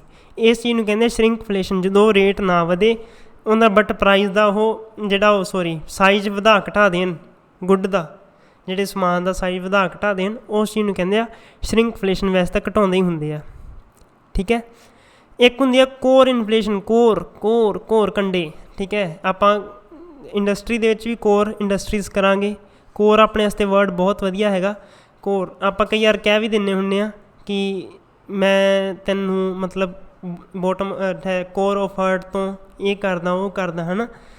ਅਤੇ ਇਹਦੇ ਵਿੱਚ ਕੋਰ ਇਨਫਲੇਸ਼ਨ ਕੀ ਹੁੰਦੀ ਆ, when inflation is calculated by excluding food articles and energy sector. ਜਦੋਂ ਆਪਾਂ ਫੂਡ ਅਤੇ ਐਨਰਜੀ ਸੈਕਟਰ ਦੇ ਇਨਫਲੇਸ਼ਨ ਰੇਟ ਨੂੰ ਕੱਢ ਦੇਵਾਂਗੇ, ਉਦੋਂ ਜਿਹੜਾ ਇਨਫਲੇਸ਼ਨ ਕੈਲਕੂਲੇਟ ਕਰਾਂਗੇ। ਜਿਹੜੀਆਂ ਬਾਕੀ ਚੀਜ਼ਾਂ 'ਤੇ, ਜਿਵੇਂ ਹੁਣ IT ਸੈਕਟਰ ਹੋ ਗਿਆ ਜਾਂ ਹੋਰ ਚੀਜ਼ਾਂ ਹੋ ਗਈਆਂ ਜਿਹੜੀਆਂ ਐਨਰਜੀ ਸੈਕਟਰ ਦੇ ਵਿੱਚ ਨਹੀਂ ਆਉਂਦੀਆਂ, ਜਾਂ ਜਿਹੜੇ ਫੂਡ ਆਰਟੀਕਲ 'ਚ ਨਹੀਂ ਆਉਂਦੇ, ਜਦੋਂ ਇਹਨਾਂ ਨੂੰ ਆਪਾਂ ਪਾਸੇ ਕਰਕੇ ਦੂਜੀਆਂ ਚੀਜ਼ਾਂ ਦੀ ਇਨਫਲੇਸ਼ਨ ਕੱਢਾਂਗੇ, ਉਸ ਚੀਜ਼ ਨੂੰ ਕਹਾਂਗੇ ਕੋਰ ਇਨਫਲੇਸ਼ਨ। ਠੀਕ ਹੈ, ਇਹ ਲੌਂਗ ਟਰਮ ਆਪਾਂ ਯੂਜ਼ ਕਰਦੇ ਹਾਂ। ਇਹ ਇਨਫਲੇਸ਼ਨ ਜਿਹੜੀ ਆ ਲੌਂਗ ਟਰਮ ਲਈ ਯੂਜ਼ ਕੀਤੀ ਜਾਂਦੀ ਆ। ਫਿਰ ਇੱਕ ਹੁੰਦੀ ਆ ਹੈਡਲਾਈਨ ਇਨਫਲੇਸ਼ਨ। ਨਾਮ ਤੋਂ ਹੀ ਕਲੀਅਰ ਆ, ਹੈਡਲਾਈਨ। ਅਖਬਾਰ ਦੇ ਵਿੱਚ ਆਪਾਂ ਪੜ੍ਹਦੇ ਹਾਂ ਕਿ ਪੈਟਰੋਲ ਦਾ ਰੇਟ ਵੱਧ ਗਿਆ ਬਈ, ਓਏ ਕਣਕ ਦਾ ਰੇਟ ਵੱਧ ਗਿਆ, ਉਹਦਾ ਸਿਲੰਡਰ ਦਾ ਰੇਟ ਵੱਧ ਗਿਆ। ਉਸ ਚੀਜ਼ ਨੂੰ ਕਹਿੰਦੇ ਹੈਡਲਾਈਨ ਇਨਫਲੇਸ਼ਨ। ਜਦੋਂ ਆਪਾਂ ਸ਼ੋਰਟ ਟਰਮ ਵਾਸਤੇ ਫੂਡ ਆਰਟੀਕਲ ਨੂੰ ਦੇਖਦੇ ਹਾਂ ਜਾਂ ਐਨਰਜੀ ਸੈਕਟਰ ਨੂੰ ਦੇਖਦੇ ਹਾਂ, prices of electricity increases bye 2 ਰੁਪਏ ਪਰ ਯੂਨਿਟ। ਠੀਕ ਹੈ, ਇੱਦਾਂ ਕਰਕੇ ਜਿਹੜੀਆਂ ਹੈਡਲਾਈਨਸ ਆਉਂਦੀਆਂ, ਉੱਥੇ ਤੁਸੀਂ ਯਾਦ ਰੱਖ ਲਓ, ਜਿਹੜੀ ਐਨਰਜੀ ਸੈਕਟਰ ਅਤੇ ਫੂਡ ਆਰਟੀਕਲ ਦੇ ਵਿੱਚ ਜਿਹੜੀ ਇਨਫਲੇਸ਼ਨ ਕੈਲਕੂਲੇਟ ਕੀਤੀ ਜਾਂਦੀ ਹੈ ਸ਼ੋਰਟ ਟਰਮ ਵਾਸਤੇ, ਉਹਨੂੰ ਕਹਿੰਦੇ ਆ ਹੈਡਲਾਈਨ ਇਨਫਲੇਸ਼ਨ। ਠੀਕ ਹੈ ਜੀ, ਅੱਗੇ ਚੱਲਦੇ ਹਾਂ। ਹੁਣ ਇੱਕ ਕੁਐਸਚਨ ਆ ਤੁਹਾਡੇ ਵਾਸਤੇ। ਜਦੋਂ ਤੁਹਾਨੂੰ ਪਤਾ ਕਿ ਹਾਂ ਆਉਣ ਵਾਲੇ ਟਾਈਮ 'ਚ ਮਹਿੰਗਾਈ ਵਧੂਗੀ, ਜਾਂ ਮਹਿੰਗਾਈ ਪਾਰਟੀਕੂਲਰਲੀ ਰੋਜ਼ ਦੇ ਰੋਜ਼ ਵੱਧਦੀ ਜਾਂਦੀ ਆ, ਕਿ ਉਸ ਟਾਈਮ 'ਤੇ ਸਾਨੂੰ ਲੋਨ ਲੈਣਾ ਫਾਇਦੇ 'ਚ ਰਹੂਗਾ? ਇਹਦਾ ਆਨਸਰ ਹੈਗਾ ਜੀ ਯੈਸ। ਜਦੋਂ ਮਹਿੰਗਾਈ ਵਧੂਗੀ ਤੁਹਾਨੂੰ ਲੋਨ ਲੈਣਾ ਸਭ ਤੋਂ ਜ਼ਿਆਦਾ ਬੈਨੀਫੀਸ਼ੀਅਲ ਹੋਊਗਾ। ਬਟ ਐਂ ਨਹੀਂ ਹੁਣ ਮਹਿੰਗਾਈ ਵਧੀ 'ਚ ਨਹੀਂ ਲੈਣਾ, ਤੁਸੀਂ ਪ੍ਰੈਡਿਕਟ ਕਰਨਾ ਕਿ ਹਾਂ ਮਹਿੰਗਾਈ ਹੁਣ ਵਧੂਗੀ, ਹੁਣ ਅਸੀਂ ਲੋਨ ਲੈ ਲਈਏ। ਠੀਕ ਹੈ, ਫਿਰ ਹੀ ਤੁਹਾਨੂੰ ਬਹੁਤ ਜ਼ਿਆਦਾ ਫਾਇਦਾ ਹੋ ਜੂ। ਕਿਉਂ ਫਾਇਦਾ ਹੋਊਗਾ? ਦੇਖੋ, ਤੁਹਾਨੂੰ ਇੱਕ ਛੋਟੀ ਜਿਹੀ ਐਗਜ਼ਾਮਪਲ ਲੈ ਕੇ ਦੱਸਦਾ। ਹੁਣ ਤੁਸੀਂ 1 ਲੱਖ ਰੁਪਈਆ ਤੁਹਾਡੇ ਕੋਲ, ਠੀਕ ਹੈ, 1 ਲੱਖ ਤੁਹਾਡੇ ਕੋਲ ਨਹੀਂ ਆ, 5 ਜ਼ੀਰੋ ਨਾ, 1 2 3 4 5। ਠੀਕ ਹੈ, 1 ਮਿੰਟ, ਹਾਂ ਇੱਥੇ ਲਾ ਦਈਏ। ਹੁਣ 1 ਲੱਖ ਰੁਪਈਆ ਤੁਸੀਂ ਬੈਂਕ ਤੋਂ ਲੋਨ ਲੈ ਲਿਆ। ਬੈਂਕ ਕਹੂਗਾ ਕਿ ਤੈਨੂੰ ਚੱਲ 10% 'ਤੇ ਮੈਂ ਦੇਤਾ, 12 'ਤੇ ਦੇਤਾ। ਠੀਕ ਹੈ, 12% ਦੇ ਹਿਸਾਬ ਨਾਲ ਦੇਤਾ, ਅਤੇ ਤੂੰ ਮੈਨੂੰ ਮੋੜੇਂਗਾ, ਜਾਣੀ ਆਪਦਾ ਵਿਆਜ ਵੂਜ ਲਾ ਕੇ ਵਿੱਚੇ ਮੋੜ ਦੇਂਗਾ। ਠੀਕ ਹੈ, ਆਪਣੇ ਕੋਲ ਹੋ ਜੂਗਾ 1 ਲੱਖ ਅਤੇ 12,000, 1 ਲੱਖ 12,000। ਠੀਕ ਹੈ, ਹੋ ਗਏ ਪਿੱਛੇ 5, ਹਾਂ 1 ਲੱਖ ਅਤੇ 12,000 ਆਪਾਂ ਮੋੜਨਾ ਹੋਊਗਾ ਉਹਨੂੰ। ਬਟ ਠੀਕ ਹੈ, ਅੱਜ ਮੰਨ ਲਓ ਤੁਹਾਡੇ 1 ਲੱਖ ਰੁਪਈਆ ਤੁਹਾਡੀ ਜੇਬ 'ਚ ਆ ਗਿਆ, ਬੈਂਕ ਤੋਂ ਤੁਸੀਂ ਲੈ ਆਏ। ਠੀਕ ਹੈ, ਕੋਈ ਚੱਕਰ ਨਹੀਂ। ਹੁਣ ਤੁਸੀਂ ਅੱਜ ਉਸ ਚੀਜ਼ ਨੂੰ, ਅੱਜ ਉਹ 1 ਲੱਖ ਰੁਪਈਏ ਨੂੰ ਤੁਸੀਂ ਕਿਸੇ ਵੀ ਚੀਜ਼ 'ਤੇ ਖਰਚਤਾ। ਠੀਕ ਹੈ, ਕਿਸੇ ਵੀ ਚੀਜ਼ 'ਤੇ ਖਰਚਤਾ, ਅਤੇ ਆਉਣ ਵਾਲੀ ਉਹੀ ਚੀਜ਼ ਮੰਨ ਲਓ ਹੋ ਗਈ ਹੁਣ 1.5 ਲੱਖ ਦੀ। ठीक है। इस चीज़ का वैल्यू जी तुम लाख रुपए की लै ली आने वाले टाइम हो गई ਜਾਂ आने वाले 4-5 महीनों के इस चीज़ का रेट हो गया 1.5 लाख रुपया हो गया, ठीक है। 1.5 लाख रुपया हो गया। हुण तुसीं जो बैंक नूं तो साल बाद तुसीं 1,12,000 ही मोड़ने आ, 1,12,000 ही मोड़ने आ। बट इन्फ्लेशन वधन दे नाल इन्हां ने जिहड़ी बैंक ने 4 महीनों बाद ही वैल्यू चकती। यह लख की जिहड़ी वैल्यू अगे 12% ते दे रहे सी, हुण वो 15-20 ते दे रहे आ, 15% ते दे रहे, 20% ते दे रहे। बट तुहानूं किन्ने दा मिलिया आ? तुहानूं किन्ने दा मिलिया आ? 1,12,000 ते, ठीक है। 1,12,000 मोड़ोगे, बट हुण वो बैंक नूं जिहड़ी वैल्यू आ उस पैसे की वैल्यू तो घट ही जाऊगी ना। ਉਹੀ ਅੱਜ ਉਹ ਪੈਸਾ ਅਗਰ ਕਿਸੇ ਹੋਰ ਨੂੰ ਦਿੰਦਾ, ਅੱਜ ਦੇ ਟਾਈਮ 'ਚ ਉਹ ਕਿਸੇ ਹੋਰ ਨੂੰ ਦਿੰਦਾ ਅੱਜ ਤੋਂ 4 ਮਹੀਨੇ ਬਾਅਦ, ਤਾਂ ਉਹੀ ਉਹਨੂੰ 1,20,000 ਮੁੜਨਾ ਸੀ। ਸਮਝਣ ਦੀ ਟਰਾਈ ਕਰੋ, ਪੈਸੇ ਦੀ ਵੈਲਿਊ ਘੱਟ ਜਾਂਦੀ ਹੈ ਜਦੋਂ ਮਹਿੰਗਾਈ ਵੱਧ ਜੇ। ਆਪਾਂ ਪੜ੍ਹਿਆ ਹੀ ਆ ਇਨਫਲੇਸ਼ਨ ਵਧਣ ਨਾਲ ਜਿਹੜੀ ਆ ਆਪਣੀ ਪਾਵਰ ਆਫ ਪਰਚੇਜ਼ਿੰਗ ਪਾਵਰ ਆ ਉਹ ਘੱਟ ਜਾਂਦੀ ਆ, ਜਿਹਦੇ ਕਰਕੇ ਪੈਸੇ ਦੀ ਜਿਹੜੀ ਵੈਲਿਊ ਘੱਟ ਜਾਂਦੀ ਆ, ਠੀਕ ਹੈ, ਇਨਫਲੇਸ਼ਨ ਵਧਣ ਨਾਲ। ਤਾਂ ਜਦੋਂ ਆਪਾਂ ਨੂੰ ਪਤਾ ਲੱਗ ਜੇ ਕਿ ਹਾਂ ਹੁਣ ਗਾਂ ਰੇਟ ਵਧਣ ਵਾਲੇ ਆ, ਫਿਰ ਉਸ ਟਾਈਮ 'ਤੇ ਲੋਨ ਲੈਣਾ ਸਾਨੂੰ ਸਭ ਨਾਲੋਂ ਜ਼ਿਆਦਾ ਫਾਇਦੇਮੰਦ ਹੁੰਦਾ। ਜਿਹੜਾ ਲੋਨ ਦਿੰਦਾ ਕ੍ਰੈਡੀਟਰ ਉਹਨੂੰ ਨੁਕਸਾਨ ਹੁੰਦਾ, ਜਿਹੜਾ ਡੈਬਟਰ ਹੁੰਦਾ ਉਹਨੂੰ ਫਾਇਦਾ ਹੁੰਦਾ। ਇਹ ਗੱਲ ਯਾਦ ਰੱਖੋ ਜੀ। ਪੇਪਰ ਕੁਐਸਚਨ ਆਪਣੇ ਫਾਈਨਲ ਪੇਪਰ ਦੇ ਵਿੱਚ ਜ਼ਰੂਰ ਇਹ ਤੁਹਾਨੂੰ ਕੁਐਸਚਨ ਸ਼ਾਇਦ ਦੇਖਣ ਨੂੰ ਮਿਲ ਜੇ, ਤਾਂ ਕਰਕੇ ਮੈਂ ਇਹਨਾਂ 'ਤੇ ਥੋੜ੍ਹਾ ਜ਼ਿਆਦਾ ਜ਼ੋਰ ਦਿੱਤਾ, ਠੀਕ ਹੈ। ਆ ਮੈਂ ਥੋੜ੍ਹਾ ਲਿਖ ਵੀ ਦਿੱਤਾ, debtor gain profit in front of creditor. Debtor ਨੂੰ ਪ੍ਰੋਫਿਟ ਹੁੰਦਾ, ਮੁਨਾਫਾ ਹੁੰਦਾ। ਡਿਫਲੇਸ਼ਨ ਕੀ ਹੁੰਦੀ ਆ? ਹੁਣ ਆਪਾਂ ਇਨਫਲੇਸ਼ਨ ਤਾਂ ਸਮਝ ਲਈ, ਹੁਣ ਡਿਫਲੇਸ਼ਨ ਇੱਕ ਪ੍ਰੋਸੈਸ ਹੁੰਦੀ ਆ ਜਦੋਂ when price of goods decreases due to which over purchasing power increases. ਮੰਨ ਲਓ ਹੁਣ ਕੱਲ੍ਹ ਨੂੰ ਸਰਕਾਰ ਕਹਿ ਦਿੰਦੀ ਆ ਕਿ ਇਸ ਚੀਜ਼ ਦਾ ਹੁਣ ਰੇਟ, ਤੇਲ ਦਾ ਰੇਟ 80 ਰੁਪਏ ਕਰਤਾ, ਸਪੋਜ਼ ਕਰੋ ਪੈਟਰੋਲ ਦਾ ਰੇਟ ਉਹ ਕਹਿੰਦੇ 80 ਰੁਪਏ ਲੀਟਰ ਕਰਤਾ। ਤੁਹਾਡੀ ਜੇਬ 'ਚ ਪਰਚੇਜ਼ਿੰਗ ਪਾਵਰ ਆ, ਕਿੱਥੇ ਹੁਣ ਤੁਸੀਂ 100 ਰੁਪਏ ਦਾ ਵੀ ਲੀਟਰ ਨਹੀਂ ਆਉਂਦਾ, ਕਿੱਥੇ ਹੁਣ ਤੁਸੀਂ 100 ਰੁਪਏ ਦਾ ਲੀਟਰ ਤੋਂ ਵੱਧ ਪਵਾ ਲਓਗੇ, ਤੁਹਾਡੀ ਪਰਚੇਜ਼ਿੰਗ ਪਾਵਰ ਕੀ ਆ ਉਹ ਵੱਧ ਜੂਗੀ। ਇਸ ਚੀਜ਼ ਨੂੰ ਕਹਿੰਦੇ ਆ ਡਿਫਲੇਸ਼ਨ, ਠੀਕ ਹੈ। So as it is opposite of inflation also term at negative inflation. ਇਹਨੂੰ ਨੈਗੇਟਿਵ ਇਨਫਲੇਸ਼ਨ ਵੀ ਕਹਿ ਦਿੰਦੇ ਆ, ਇਹਨੂੰ ਡਿਫਲੇਸ਼ਨ ਵੀ ਕਹਿ ਦਿੰਦੇ ਆ। ਮਤਲਬ ਇਹੀ ਆ ਕਿ ਪ੍ਰਾਈਸ ਜਦੋਂ ਘੱਟ ਜੇ। ਵੈਸੇ ਤਾਂ ਅੱਜ ਕੱਲ੍ਹ ਤਾਂ ਇਨਫਲੇਸ਼ਨ ਹੀ ਹੋ ਰਹੀ ਆ, ਡਿਫਲੇਸ਼ਨ ਤਾਂ ਸੁਣਨ ਦੇ ਵਿੱਚ ਬਹੁਤ ਘੱਟ ਆ ਰਹੀ ਆ, ਠੀਕ ਹੈ। ਇੱਕ ਟਰਮ ਹੁੰਦੀ ਆ ਡਿਸਇਨਫਲੇਸ਼ਨ, ਇਹਨਾਂ ਵਿੱਚ ਉਲਝ ਨਾ ਜਾਓ ਜੇ। ਡਿਫਲੇਸ਼ਨ, ਇਨਫਲੇਸ਼ਨ ਅਤੇ ਡਿਸਇਨਫਲੇਸ਼ਨ। ਡਿਸਇਨਫਲੇਸ਼ਨ ਹੁੰਦੀ ਆ ਜਦੋਂ ਮਹਿੰਗਾਈ ਦਾ ਰੇਟ, ਜਿਹੜਾ ਮਹਿੰਗਾਈ ਵੱਧ ਰਹੀ ਆ ਉਹਦਾ ਰੇਟ ਘੱਟ ਜੇ, ਠੀਕ ਹੈ, ਉਹ ਹੌਲੀ ਹੌਲੀ ਵਧੇ, ਠੀਕ ਹੈ। ਕਿੱਥੇ ਸਿੱਧੀ ਵੱਧਦੀ ਸੀ, ਕਿੱਥੇ ਉਹ ਹੌਲੀ ਹੌਲੀ ਵਧੇ, ਥੋੜ੍ਹੇ ਰੇਟ ਨਾਲ ਵਧੇ। It is fall in the inflation rate. ਹੁਣ ਕਿੱਥੇ ਤਾਂ ਉਹ ਪ੍ਰਾਈਸ 10 ਤੋਂ 15 ਸਿੱਧਾ ਹੋ ਗਿਆ, ਕਿੱਥੇ ਉਹ 10 ਤੋਂ ਪਹਿਲਾਂ 11 ਹੋਇਆ, 12 ਹੋਇਆ, 13 ਹੋਇਆ, 14 ਹੋਇਆ, 15 ਹੋਇਆ। ਇਸ ਚੀਜ਼ ਨੂੰ ਕਹਿੰਦੇ ਆ ਡਿਸਇਨਫਲੇਸ਼ਨ, ਠੀਕ ਹੈ। ਚਲੋ ਜੀ ਅੱਗੇ ਚੱਲਦੇ ਹਾਂ।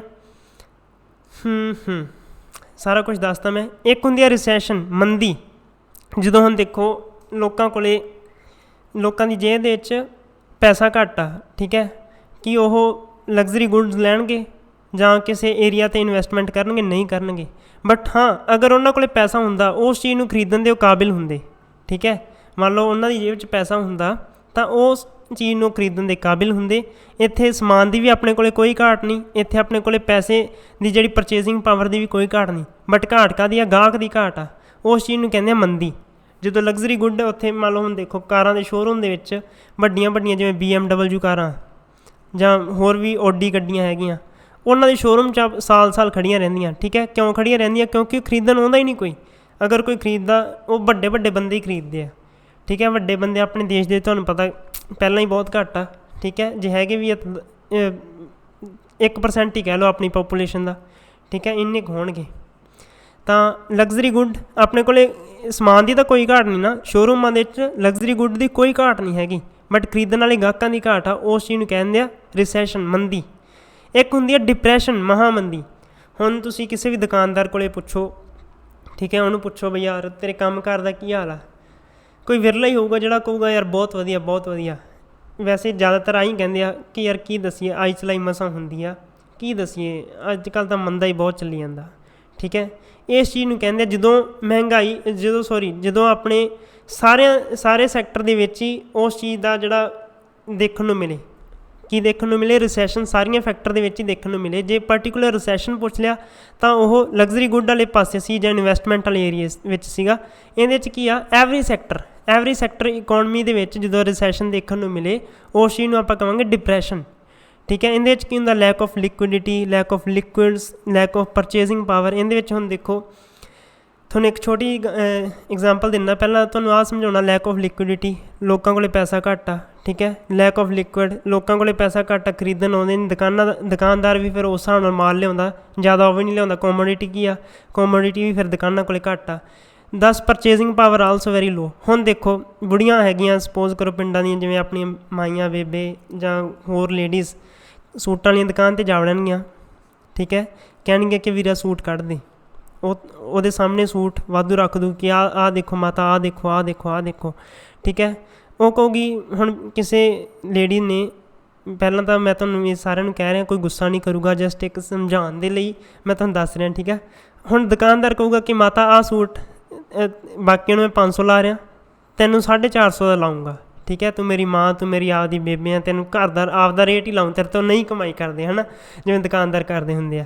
ਮਾਤਾ ਨੂੰ ਆਹ ਵਾਲਾ ਸੂਟ ਆ ਗਿਆ ਪਸੰਦ। ਠੀਕ ਹੈ, ਮਾਤਾ ਨੇ ਦੇਖ ਲਿਆ, ਬਾਕੀ ਸਾਰੇ ਉਹਨੇ ਰਖਾਤੇ, ਕਹਿੰਦੀ ਨਹੀਂ ਬਸ ਮੈਂ ਤਾਂ ਆਹੀ ਲੈਣਾ।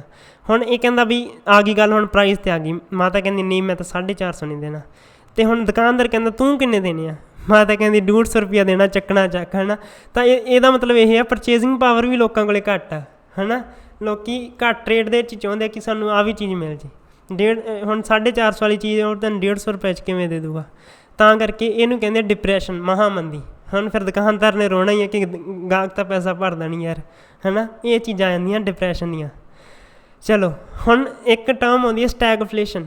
ਦਾ ਵਰਡ ਵਾਜ਼ ਫਸਟ ਯੂਜ਼ਡ ਬਾਏ UK ਦੇ MP, ਯੂਨਾਈਟਿਡ ਕਿੰਗਡਮ ਦੇ ਜਿਹੜੇ ਮੈਂਬਰ ਆਫ ਪਾਰਲੀਮੈਂਟ ਨੇ ਇਹ ਚੀਜ਼ ਨੂੰ ਕੁਆਇਨ ਕੀਤਾ ਸੀ, ਇਹ ਚੀਜ਼ ਨੂੰ ਦਿੱਤਾ ਸੀ, ਇਹ ਟਰਮ ਦਿੱਤੀ ਸੀ। ਕੌਣ ਸੀ MP ਦਾ ਨਾਂ ਕੀ ਸੀ? Lane MC ਲਿਓਡ। ਠੀਕ ਹੈ, ਕਦੋਂ ਦਿੱਤੀ ਸੀ ਇਹਨੇ ਟਰਮ? 1965 ਨਵੰਬਰ ਦੇ ਵਿੱਚ ਦਿੱਤੀ ਸੀ। ਇਹ ਕਹਿੰਦਾ ਜਦੋਂ ਕਿਸੇ ਦੇਸ਼ ਦੇ ਵਿੱਚ ਇਹੋ ਜਿਹੀ ਸਿਚੁਏਸ਼ਨ ਆ ਜਾਏ ਕਿ ਉੱਥੇ ਇਨਫਲੇਸ਼ਨ ਵੀ ਹੋ ਜਾਏ, ਉੱਥੇ ਮੰਦੀ ਵੀ ਆ ਜਾਏ, ਉੱਥੇ ਬੇਰੁਜ਼ਗਾਰੀ, ਅਨਇੰਪਲੋਇਮੈਂਟ ਵੀ ਹੋ ਜਾਏ। ਜਦੋਂ ਇਨਫਲੇਸ਼ਨ ਵੀ ਹੋ ਜਾਏ, ਮੰਦੀ ਵੀ ਹੋ ਜਾਏ, ਮਹਿੰਗਾਈ ਵੀ ਵੱਧ ਜਾਏ। ਠੀਕ ਹੈ, ਜਦੋਂ ਰਿਸੈਸ਼ਨ ਵੀ ਹੋ ਜਾਏ, ਮੰਦੀ ਵੀ ਹੋ ਜਾਏ, ਔਰ ਜਦੋਂ ਬੇਰੁਜ਼ਗਾਰੀ ਵੀ ਹੋ ਜਾਏ,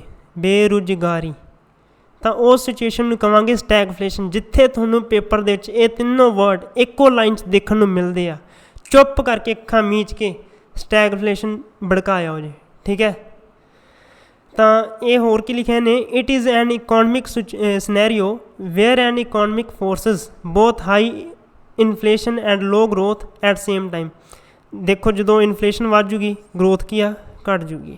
ਜਦੋਂ ਇਹ ਦੋਨੇ ਚੀਜ਼ਾਂ ਤੁਹਾਨੂੰ ਇੱਕ ਟਾਈਮ ਦੇਖਣ ਨੂੰ ਮਿਲਣ ਤਾਂ ਇਹ ਚੀਜ਼ ਅੱਕਰ ਹੁੰਦੀ ਹੈ ਕਿਹੜੀ? ਸਟੈਗਫਲੇਸ਼ਨ। ਸਮਝ ਲੱਗ ਗਿਆ? ਆਈ ਹੋਪ ਕਿ ਲੱਗ ਗਿਆ ਹੋਣਾ। ਹੁਣ ਬਾਕੀ ਆਪਾਂ ਅਗਲੀ ਵੀਡੀਓ ਦੇ ਵਿੱਚ ਕਰਾਂਗੇ। ਅੱਜ ਲਈ ਬਹੁਤ ਕਰ ਲਿਆ ਆਪਾਂ, ਬਹੁਤ ਵਧੀਆ ਤਰੀਕੇ ਨਾਲ ਸਾਰੀਆਂ ਚੀਜ਼ਾਂ ਨੂੰ ਸਮਝਿਆ ਆਪਾਂ। ਮਾੜਾ ਜਿਹਾ ਫਿਰ ਨਿਗਾਹ ਮਾਰ ਲਈ, ਸਟੈਗਫਲੇਸ਼ਨ, ਡਿਪਰੈਸ਼ਨ, ਰਿਸੈਸ਼ਨ। ਠੀਕ ਹੈ, ਇਹ ਸਾਰੀਆਂ ਚੀਜ਼ਾਂ ਸਮਝੀਆਂ। ਡਿਸਫਲੇਸ਼ਨ ਜਿਹੜੀ ਡਿਸਇਨਫਲੇਸ਼ਨ, ਡਿਫਲੇਸ਼ਨ ਅਤੇ ਆਹ ਇਨਫਲੇਸ਼ਨ ਦੇ ਤੁਹਾਨੂੰ ਮੈਂ ਸਮਝਾਏ ਸੀ। ਮਹਿੰਗਾਈ ਵਧਣ ਨਾਲ ਆਪਾਂ ਨੂੰ ਲੋਨ ਲੈਣ ਦਾ ਫਾਇਦਾ ਹੋਊਗਾ। ਠੀਕ ਹੈ, ਬਿਲਕੁਲ ਫਾਇਦਾ ਹੋਊਗਾ ਜੀ। ਕੋਰ ਇਨਫਲੇਸ਼ਨ ਸਮਝੀ, ਹੈਡਲਾਈਨ ਇਨਫਲੇਸ਼ਨ ਸਮਝੀ, ਹਾਈਪਰ ਸ਼ਰਿੰਕ, ਕ੍ਰੀਪਿੰਗ, ਗੈਲੋਪਿੰਗ। ਠੀਕ ਹੈ, ਉਸ ਤੋਂ ਬਾਅਦ ਆਪਾਂ ਮੇਜਰ ਕੋਜ਼ ਪੜ੍ਹੇ, ਬੋਟਲਨੈਕ ਪੜ੍ਹਿਆ, ਕੋਸਟ ਪੁੱਲ, ਡਿਮਾਂਡ, ਫਿਰ ਇਨਫਲੇਸ਼ਨ। ਫਿਰ ਆਪਾਂ ਆਹ ਟਰਮਸ ਦੇਖੀਆਂ ਇੰਪੋਰਟੈਂਟ, ਹੈ ਨਾ। ਤਾਂ ਇੱਕ ਇੰਡੈਕਸ ਦੇਖਿਆ ਹਿਊਮਨ ਡਿਵੈਲਪਮੈਂਟ ਇੰਡੈਕਸ, ਅਤੇ ਇੱਕ ਆਪਾਂ ਇਕੋਨਮਿਕ ਗਰੋਥ ਅਤੇ ਇਕੋਨਮਿਕ ਡਿਵੈਲਪਮੈਂਟ ਦਾ ਡਿਸਟਿੰਗੁਇਸ਼ ਦੇਖਿਆ। ਤਾਂ ਅੱਜ ਆਪਾਂ ਬਹੁਤ ਕੁਝ ਸਿੱਖ ਕੇ ਚੱਲੇ ਹਾਂ। ਕਿਵੇਂ ਲੱਗਿਆ ਲੈਕਚਰ ਤੁਹਾਨੂੰ? ਪਲੀਜ਼ ਯਾਰ ਕਮੈਂਟ ਵਿੱਚ ਜ਼ਰੂਰ ਦੱਸਿਓ ਜੀ। ਨੈਕਸਟ ਵੀਡੀਓ 'ਚ ਆਪਾਂ ਕੀ ਕੁਛ ਦੇਖਣ ਨੂੰ ਮਿਲੂਗਾ ਆਪਾਂ ਨੂੰ। ਕੈਲਕੂਲੇਸ਼ਨ ਆਪਾਂ ਇਨਫਲੇਸ਼ਨ ਦੀ ਕਿਵੇਂ ਕਰ ਸਕਦੇ ਹਾਂ, ਉਹਦੇ ਵਿੱਚ ਆਪਾਂ CPI ਅਤੇ WPI, ਹੋਲਸੇਲ ਪ੍ਰਾਈਸ ਇੰਡੈਕਸ ਅਤੇ ਕੰਜ਼ਿਊਮਰ ਪ੍ਰਾਈਸ ਇੰਡੈਕਸ ਸਮਝਾਂਗੇ। ਫਿਰ ਆਪਾਂ ਇੰਪੋਰਟੈਂਟ ਕਰਵਸ ਦੇਖਾਂਗੇ। ਠੀਕ ਹੈ, ਕਿਹੜੀ ਕਰਵਸ, ਜਿਵੇਂ ਲੋਰੈਂਜ਼ ਕਰਵ ਹੈਗੀ ਆ, ਉਹ ਕੀ ਕਹਿੰਦੀ ਹੈ, ਕਿਵੇਂ ਹੈ, ਉਹ ਸਭ ਦੀਆਂ ਇੰਪੋਰਟੈਂਟ ਚੀਜ਼ਾਂ ਅਗਲੀ ਵੀਡੀਓ ਦੇ ਵਿੱਚ ਆਪਾਂ ਕਵਰ ਕਰਾਂਗੇ। ਇੰਪੋਰਟੈਂਟ ਲਾ ਦੇਖਾਂਗੇ। ਠੀਕ ਹੈ, ਇਸ ਚੈਨਲ ਨੂੰ ਪਲੀਜ਼ ਸਬਸਕ੍ਰਾਈਬ ਕਰ ਦਿਓ ਜੀ, ਵੀਡੀਓ ਨੂੰ ਲਾਈਕ ਕਰਕੇ ਸ਼ੇਅਰ ਵੀ ਕਰ ਦਿਓ ਜੀ। ਤਾਂ ਪਲੀਜ਼ ਯਾਰ ਮਿਹਨਤ ਵਾਲੀ ਗੱਲ ਆ। ਤਾਂ ਹੁਣ ਮਿਲਦੇ ਹਾਂ ਆਪਾਂ ਅਗਲੀ ਵੀਡੀਓ ਵਿੱਚ। ਤਬ ਤੱਕ ਕੇ ਲਈ ਜੈ ਹਿੰਦ, ਜੈ ਭਾਰਤ।